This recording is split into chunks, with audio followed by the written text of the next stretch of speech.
Gigi berlubang ditambal atau dicabut? Yuk kita cari tahu. Hai semuanya, sebelumnya kenalin, nama aku Alia. Aku adalah mahasiswa Fakultas Kedokteran Gigi Universitas Lambung Mangkurat.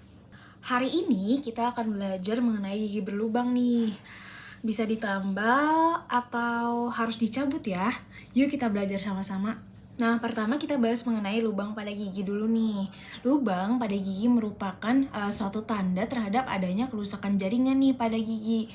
Kerusakan jaringan pada gigi ini yang disebut dengan yang namanya penyakit karies gigi. Penyebab dari penyakit karies gigi ini sebenarnya ada suatu bakteri yang bernama Streptococcus mutans. Namun banyak faktor yang bisa mempengaruhi dari keberadaan penyakit karies gigi ini, seperti contohnya jika kita terlalu sering mengonsumsi makanan atau minuman yang mengandung kadar gula tinggi, atau dari sisa-sisa makanan yang tidak kita bersihkan. Nah, gigi sendiri sebenarnya mempunyai beberapa lapisan nih, dari lapisan yang paling luar, yaitu lapisan yang paling keras, sampai dengan lapisan yang paling dalam, yaitu lapisan yang paling sensitif.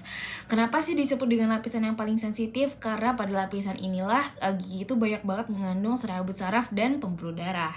Oke, sekarang kita mulai masuk ke kondisi yang pertama. Jadi kondisi yang pertama itu jika lubang pada gigi itu masih tidak terlalu dalam atau masih dangkal saja dan belum sampai mengenai ke syaraf gigi. Biasanya gigi yang berlubang seperti ini tuh akan terasa sakit jika adanya suatu rangsang, seperti jika kita makan atau minum minuman yang terlalu dingin, maka gigi tersebut akan merasakan rasa sakit. Nah, pada kondisi seperti ini gigi bisa saja dilakukan tindakan penambalan dengan satu kali kunjungan saja. Jadi kalau kalian punya jenis lubang seperti ini, lebih baik segera ditambal ya sebelum lubangnya tambah dalam. Pada kondisi kedua, biasanya lubang pada gigi ini ukurannya udah lumayan besar dan lubang udah mencapai ke syaraf gigi nih. Biasanya rasa sakit yang ditimbulkan itu adalah rasa sakit secara spontan. Artinya tidak ada rangsang, namun gigi kita akan menjadi terasa sakit. Pada kondisi gigi seperti ini, tindakan yang dapat dilakukan adalah tindakan perawatan saluran akar. Lalu setelah itu baru bisa ditambal. Nah, untuk gigi yang seperti ini baiknya segera dilakukan perawatan agar gigi tersebut juga masih bisa diselamatkan. Nah, kondisi yang terakhir adalah jika kondisi gigi sudah sisa akarnya saja. Maka untuk kondisi gigi seperti ini, tindakan yang harus dilakukan adalah tindakan pencabutan. Kenapa harus dicabut? Agar gigi tersebut tidak menimbulkan infeksi yang berakibat nantinya akan menjadi penyakit sistemik pada tubuh kita. Jadi kalau kalian punya gigi sisa akar, baiknya segera dicabut agar tidak berakibat buruk.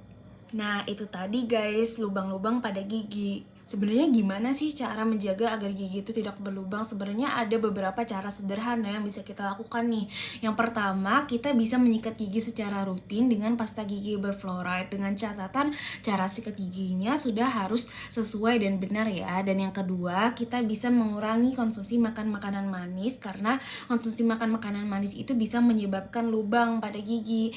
Dan yang ketiga, kita harus rajin dan rutin mengecek kontrol gigi kita ke dokter gigi sebanyak 6 bulan sekali, agar masalah-masalah kecil itu bisa segera diatasi dan tidak menimbulkan masalah yang lebih besar lagi. Mudah kan? Jadi jangan lupa rawat kesehatan gigi dan mulut kalian ya. Dadah!